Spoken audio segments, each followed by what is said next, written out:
Welcome to Kenton's videos. Enjoy the video. In this video, I will explain how to connect screens in Figma. First, ensure your design frames are ready for prototyping. You will use the Prototype tab in the right sidebar to begin.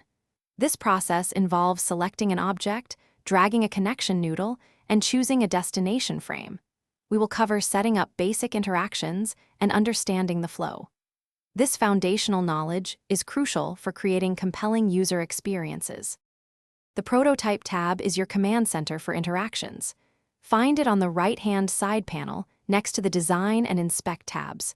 Once there, select an element on your canvas, like a button or an icon. A small circular plus icon will appear, which you can drag to your desired destination frame. This action creates a visual connection, forming the basis of your user flow. After connecting two frames, a small interaction details panel will appear. Here, you define how the interaction behaves. You can choose a trigger, like on-click for a button press or on-drag for swiping.